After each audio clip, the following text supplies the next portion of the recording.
Magandang araw po. Iyaring Platero po ulit. Pagkatapos ng mga budget na engagement ring at saka couple ring, ay gagawa na naman tayo ng isang engagement ring ulit. Ito pong gagawin natin ay white gold ulit, gagaya ng dati, yung medyo mataas na budget. Ito po ay yung ilalagay nating bato ay round brilliant fine white BBS1, almost flawless po ito. So wala akong masilip na inclusion nitong diamond na ito. Maganda siya at saka fine white. Tapos ilalagay natin sa gilid yung maliliit na 0.2 na bato na 6 na piraso. Hindi po natin sasabihin BBS or very small inclusions o kaya BBS1, BBS2 ang isang klase ng diamond kung ang inclusions niya ay marami. So ang procedure po natin sa pag-i-explain sa paggawa natin ng alahas, kapag ka po maganda yung klase ng diamond ay sinasabi nating magandang klase ang diamond.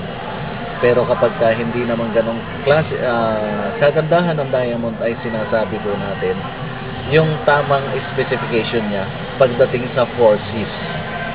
Hindi po tayo yung klase ng platero na parang sa palengke na kapag bumibili tayo ng bangus ay wala nang nakalagay na karatula kundi bangus dagupan.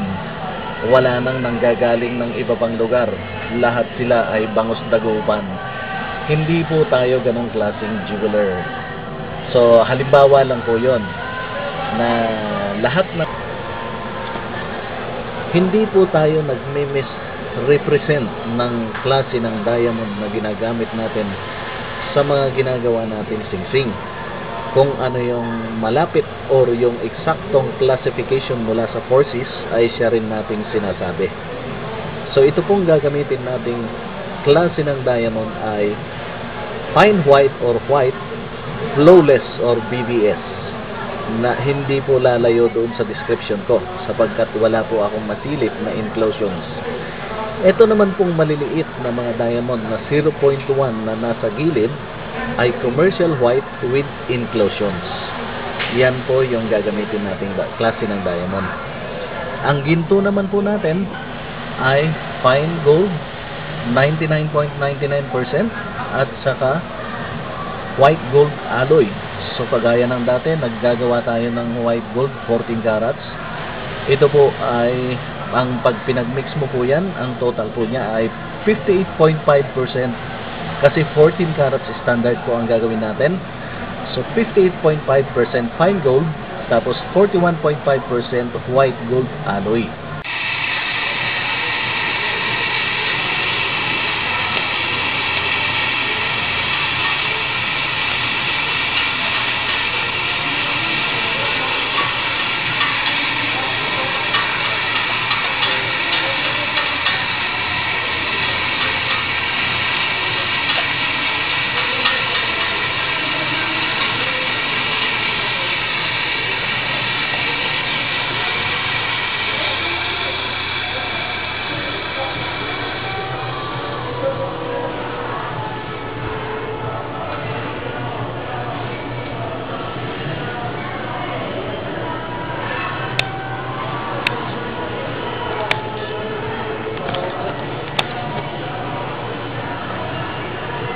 Ito po ay 14 carats standard white gold.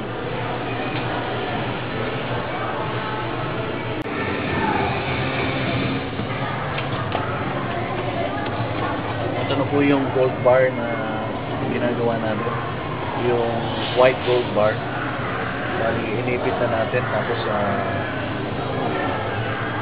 ready na siya for ito yung bibilogin natin, yung pinakakatawan ng sing-sing, yung ganito. Tapos ito yung gagamitin nating hahawak doon sa batong.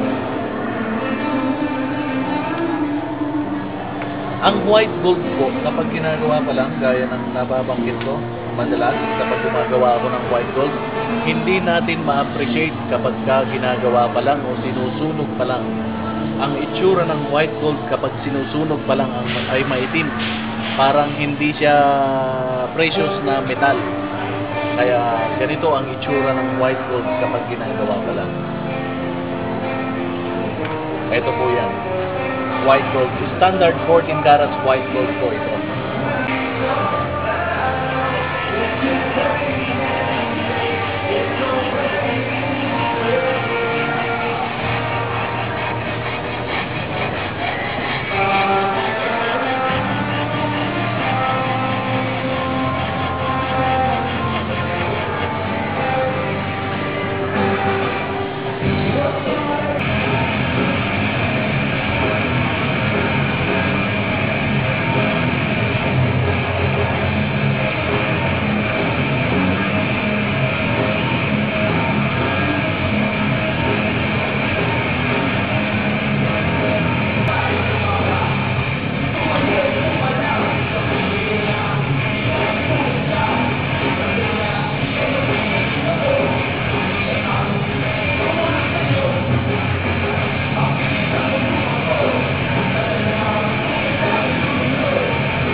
Pwede.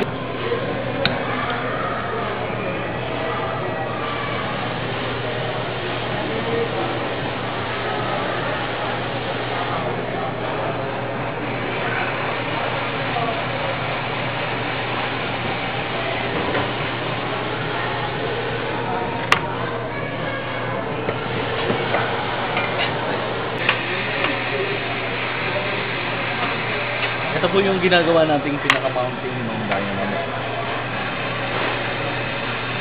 So, unahin muna natin buuin at saka natin buuin ang pinaka-katawan.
Ito na po yung mounting ng diamond.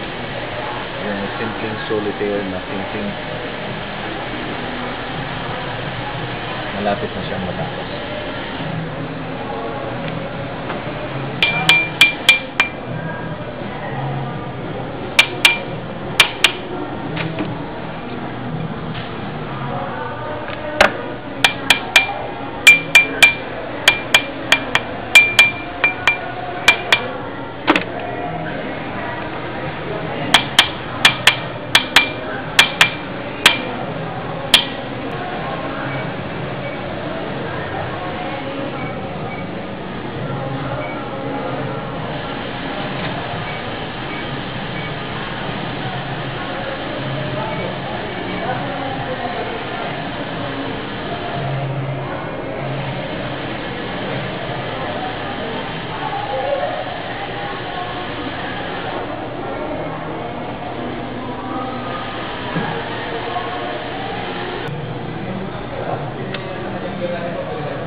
Ganyan po yung procedure nito.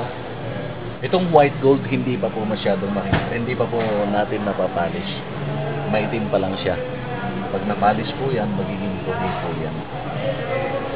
So, yan po. Ganito po yung procedure ng setting, pagsiset ng diamond.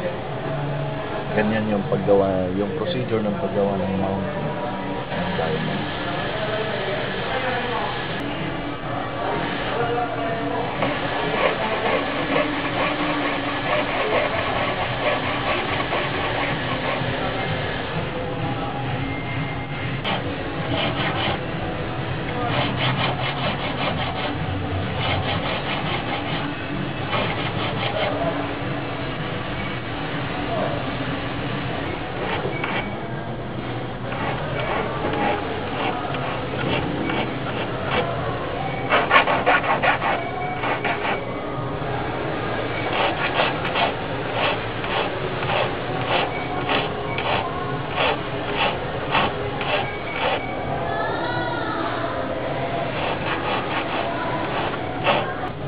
Lumilitaw na po yung pagka white gold nito, 14 carats standard.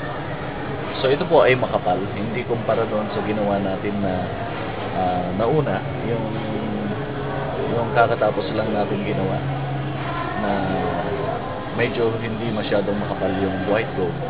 Ito po ay makapal ang pagkakagawa natin para po dito sa fine quality na diamond, fine white or white na almost flawless po siya, BBS. So ang budget po nito, yung customer na nagpagawa nito ay hindi limitado, hindi po lower budget. So ito po yun. Tayo po, si Yaring Platero po, kapag nagpapagawa ang mga customer ay based on budget ng customer. So ito po ay medyo makapal yung pagkakagawa natin. Gaya ng mga nauna nating ginawa na mga engagement ring at saka men's ring. So yung mga regular natin mga ginagawa, kadalasan natin ginagawa ay yung mga customized na yung talagang pasadyang makapal ang pagkakagawa. So sometimes yung mga ginagawa po natin minsan ay mas makapal po compared sa mga nabibili sa mga jewelry store. Yung mga gold natin, yung mounting natin ay makapal ang ginto.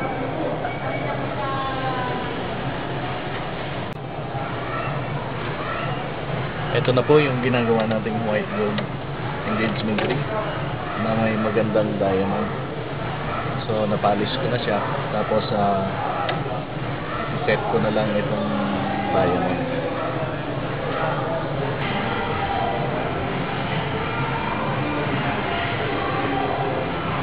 Sa gitna.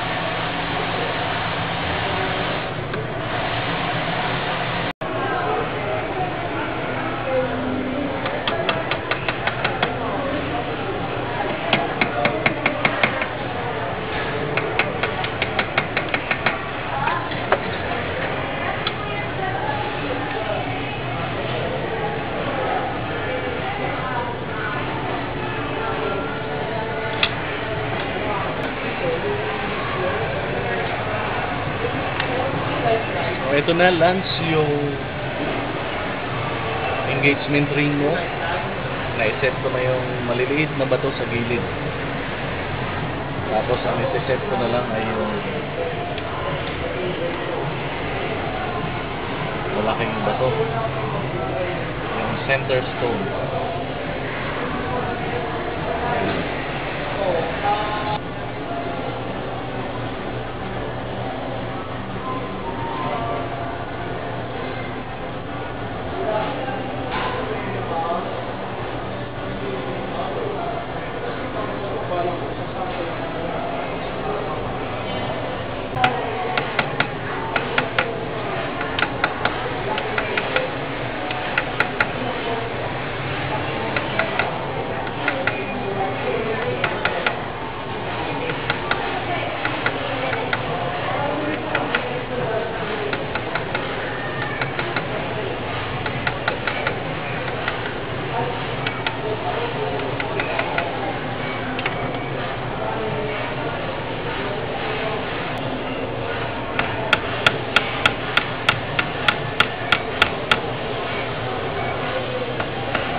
Eto na po yung ginawa nating engagement ring na merong magandang klaseng diamond o quality diamond. Ito po ay fine white VVS1 o kaya flawless kasi wala akong masilip na inclusion. Kaya fine white o kaya flawless ang sinasabi ko.